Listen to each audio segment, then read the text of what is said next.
Pagkahuman na mo habwa mga tats, namalit kog bangos bali tulo ka buok no kay nagsabot mi sa kong mga anak nga mga ligo og nipalit na lang pug kog lechon baboy. Lamang loob lang di sa baboy, naabot man tag lechon baboy nga wa man tay nahot.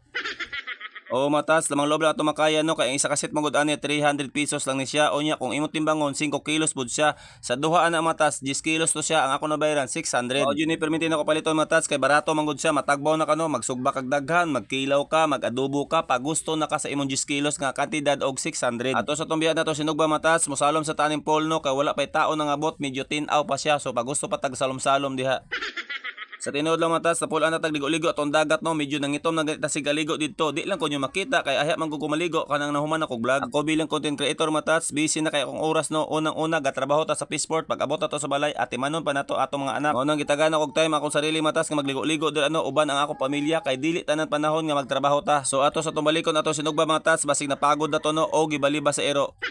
Maayo kay ilang gipanghaon matas ang atong gisugban no, mo nang pulihan atog bangos matas, ato gyapon ning sugbahon ang tulo ka buok bangos matas kay nakoy mga bisita nga moapas dira no. Nawag ko ng bangos matas o ultimo lamas wala na ko mabutangit tungod sa kadagan sa akong hikayonon dira matas kay ako ra isa ang magluto-luto dira no, kay ako mga kauban wala pa nangabot og akong mga bisita.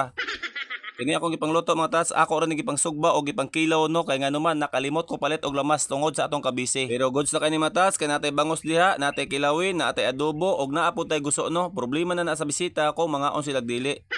Pero bawi sila diri sa ilim nun mga tats, kay duha ka kis akong gipalit nga beer og 4 ka galon nga bahalina. Siya rog di mga lipong.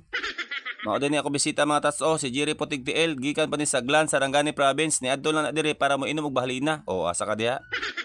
Mauna ko na may mga bisita diha, palitin yung bahalina o tanduay. Unya ninyo palitig beer kung malipong na para gamay ra gasto. So dili lang kay siya kung bisita mga tats no, naapay mga babae dira nga gikan pa sa mga lagyo-lagyo nga mga lugar, di ila magpakita sa kamera kay wa pa maanad aning video-video. Ing ana man yun na matats, basta di pagay makatagay no, maulaw pa na sila, pero once makatagay na gaina, mamula ng naong na. Diha na ka makakita nga mosayaw na, mokanta na, ang uban diha mangilog na og microphone.